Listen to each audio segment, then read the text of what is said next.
जी अपेक्षा निश्चितच राज्यातल्या जनतेच्या, विद्यार्थ्यांच्या, पालकांच्या, या सत्ताधाऱ्यांकडून आणि सरकारकडूनच असतील। संदीपजी, मला आपल्याकडून जाणून घ्यायचंय, महाराष्ट्रासारख्याच राज्यामध्ये मराठीसाठी मोर्चे काढण्याची वेळ इथल्या राजकीय पक्षांना काय येते? जसं शायनाजी आता मगाशी म्हणाल्या की जर केंद्रातून हा निर्णय येत असेल तर मग सर्व राज्यांना ही सक्ती नको का? केवळ महाराष्ट्रापुरती ही सक्ती असायला हवी का? संदीपजी, बघा, मुळात असं आहे की एनईपी मध्ये कुठेही म्हटलेलं नाहीये। आज स्वतः दादा भुसेंनी पण हे सांगितलं राजसाहेबांसमोर की एनईपी मध्ये कुठेही म्हटलेलं नाही की हिंदी भाषेची सक्ती आहे। बरोबर, आता होतंय कसं की आडमार्गाने ही सक्ती केली जाते। बरं, ते असं म्हणतात की 20 लोकांचा जर एक विद्यार्थ्यांनी सांगितलं की आम्हाला हिंदी नाही, आम्हाला वेगळी भाषा शिकायची, तर त्याच्यासाठी शिक्षक उपलब्ध करून दिले जातील। मुळातच अशा पद्धतीने शिक्षक उपलब्ध होणं शक्य नाहीये। आणि मग तो 20 लोकांचा गट कसा जमवणार आहात, नाहीतर मग त्यांना ऑनलाईन तुम्ही शिकवणार आहात वगैरे वगैरे। आमचं मुळात म्हणणं असं होतं की 1ली ते 5वी जी कोठारी समितीचा पण जर तुम्ही अहवाल बघितला तर कोठारी समितीमध्ये पण त्यांनी 2 भाषाविषयी, एका भाषेविषयी उलट सांगितलेलं आहे की 5वी पर्यंत सगळं शिक्षण मातृभाषेत झालं पाहिजे।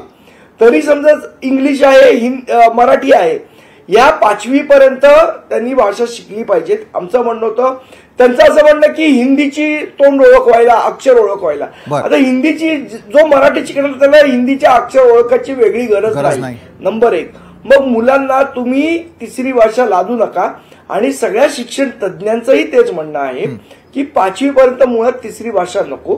5वी नंतर आपण, आता विशालजी तुम्ही असाल, मी असो, आपण सगळेजण या सगळ्या शाळांमध्ये आपण 5वी पासून हिंदी शिकलो। आपल्या आयुष्याचं काय वाईट झालं का? नाही झालं, कधीच नाही। आता विषय राहिला जो त्यांचा मुद्दा आहे, भारतीय जनता पक्षाचा असेल किंवा मी परवा नवनाथजींचा लेख पण वाचला लोकसत्ता मधला, त्यांचा असा मुद्दा आहे की क्रेडिट, जो क्रेडिट स्कोअर आहे त्याच्यामध्ये आपली मुलं पाठी नको राहिला। आता जर एनईपीचं तुम्ही धोरण बघितलं तर त्याच्यामध्ये स्पष्टपणे म्हटलेलं आहे की नुसतं भाषेच्या एक एक्स्ट्रा लँग्वेज आली तर तुम्हाला क्रेडिट मिळणार आहे का? तर तसं नाहीये।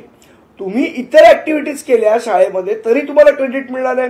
मग तुम्ही मुलांना स्विमिंग शिकवा, सायकलिंग शिकवा, स्केटिंग शिकवा, आर्ट शिकवा, तबला शिकवा, हार्मोनियम शिकवा, बाकी गोष्टी शिकवा, त्याच्यामुळे पण त्याचा क्रेडिट स्कोअर वाढणार आहे।